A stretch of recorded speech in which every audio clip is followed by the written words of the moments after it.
Today, I want to talk to you about your fear. Now, fear used to be our best friend. It would keep you alive, you would take it to war with you, and it would make sure you got home again. Fear would help you run away from the saber-toothed tiger. Fear would help you not drown when you're out at sea. Fear would be the thing that triggers you to keep you alive. But fear is no longer preventing death. Fear is now preventing life. I think fear these days, it's designed to keep us alive, right? Fear was always designed to keep you alive. It was designed to identify something and say, this is going to hurt us. Let's stay alive. Let's be here for longer. Now, we are misplacing fear.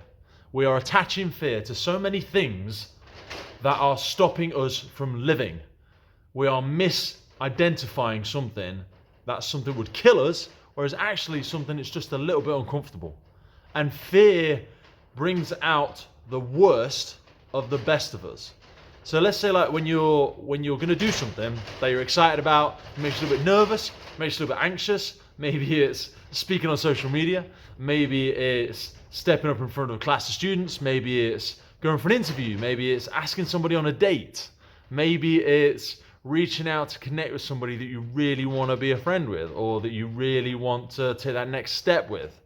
These things are scary as hell, yeah? And they evoke that same fear response that always used to prevent death, used to keep you alive. Now, it is stopping you from taking that step and really living your life. It's not preventing death, it's preventing your true life. There's so many cliches and mnemonics and acronyms about what fear is and isn't in the world. Fear is good, okay? Fear is healthy. It's why you're here today. It may serve you at some point and stop you from making a decision that could end your life. But so many times we misidentify it. We place it in a position of power that suffocates and stops us from taking action against the thing we really want. And know that fear is only one option. Fear is like one side of the pendulum. It's like one side of the seesaw, yeah? There's fear and then there's hope. There's pessimism and then there's optimism. Yeah, it's like two wolves in your mind, and whichever one you feed is the one that's going to win. Okay, so imagine that there's two wolves constantly at battle in your mind. Yeah, one of them is fear, one of them is pessimism, and the other one is hope. The other one is optimism. The other one is opportunity. Okay, wherever you put your energy, wherever you put your thoughts, that is the one that is going to get stronger, and that is the one that's going to win.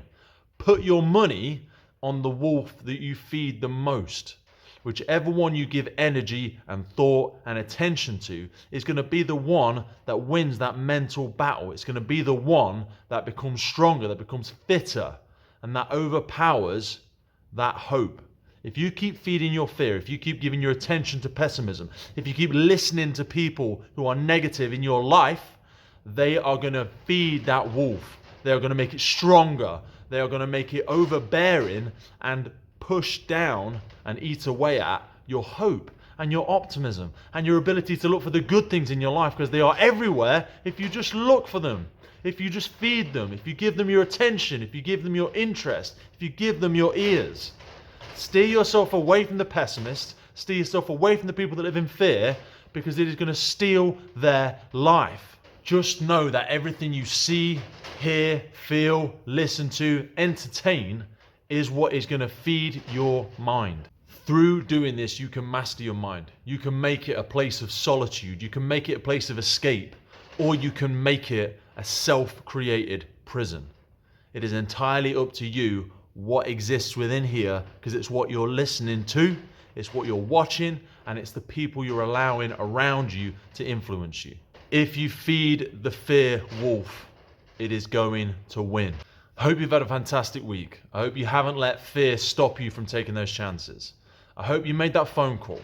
I hope you reached out to that person. I hope you sent the message. I hope you sent the application. I hope you said hi to the person you've always wanted to say hi to.